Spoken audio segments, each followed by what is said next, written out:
Hello everyone, and welcome to Fundamentals of GIS. In this lesson, I'm going to give you a brief introduction to GIS, but not an overly technical one.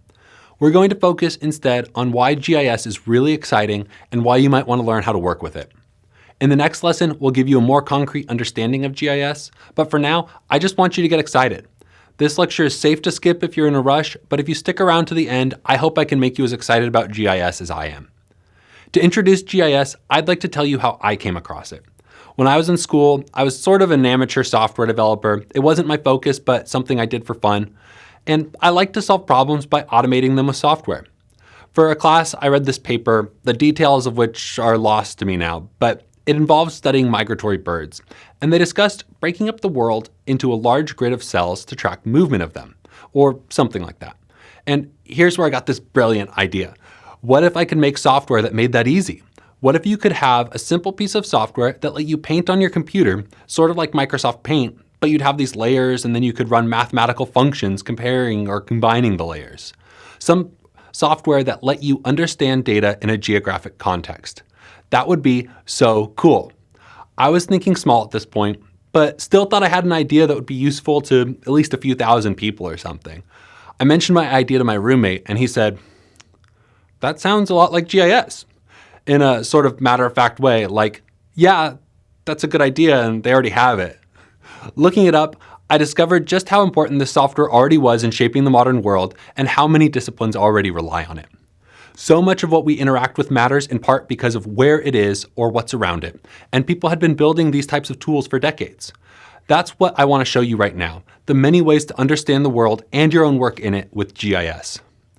Let's start with that ubiquitous technology in many of your pockets, the smartphone.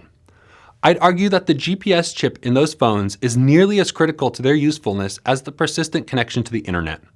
We're always using our devices to understand what's around us, to find a nearby place to eat or a place to buy something we need. Or we might be touring and trying to find things to do, and then we need to find out how to get there, so we'll use the mapping feature on the phone. These are all core components of GIS. Where these places are, how your location relates to them, and then how to get there on a complex transportation network.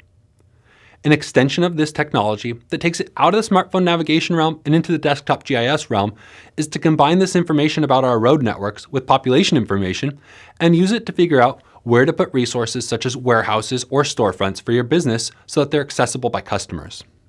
GIS can also help us solve other types of routing problems. A classic one in my line of work is, where does the water go? We know water flows downhill, but we need data to tell us where downhill is on a landscape scale. Once we have that information for an area, we can figure out where rivers form by figuring out the common locations that water runoff occurs. This can help in everything from determining flood risk and choosing town locations to figuring out how much water is available for an area. A utility might take that information and combine it with current population information and estimates for growth in a town and use it for capacity planning of their infrastructure. They can then use GIS software to determine what kinds of pipes they need and where they should run in order to most efficiently deliver their water and enable proper maintenance. Other people who run that same town can use GIS to help make sure it's the kind of town people want to live in by planning out the communities and making sure that growth is directed to the areas that the community wants it to be in. This is typically called land use planning, and it's a common GIS use case. Sometimes it's a town's urban planners who use it to map out the zones in a town and where industry and commercial and residential development should occur. And other times it's crowdsourced, and the planners invite the citizens in to use specialized GIS software to say how they want to see their town grow. At the edges of these towns are farmers who are using GIS and remote sensing to determine how to maximize the yield of their crops. By monitoring soil conditions and capturing aerial images that can help assess plant health, they can determine where they may need to increase watering or scale it back, and whether or not they may need to amend their soil. Meanwhile, a migratory bird uses that farm as a temporary stop in its migration.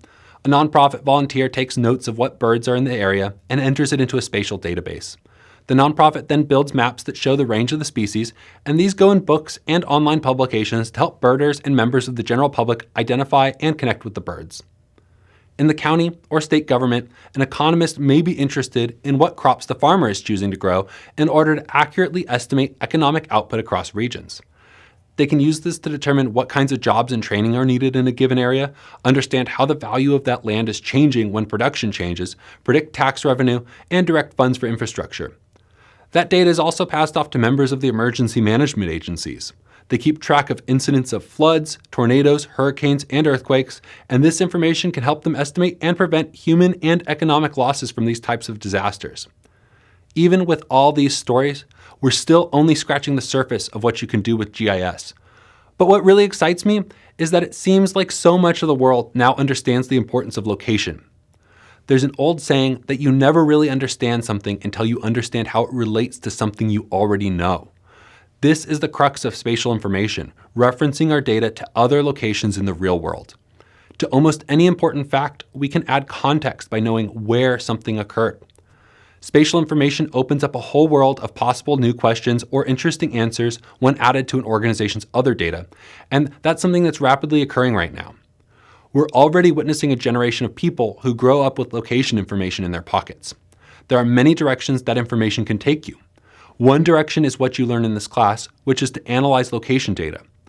I do think that it will become so important to be able to analyze location data that the next generation will learn the basics of GIS the way that my generation learned how to use spreadsheets. Again, I think all of this is really exciting, and I hope it illustrates that GIS isn't just one thing. It's a general set of technologies and a way to think about data that open up exciting new possibilities. I'm even more excited about GIS now than I was when I thought I came up with the idea many years ago. It's getting more interesting and more powerful every year. I'm glad that you're here to learn how, so let's go get started.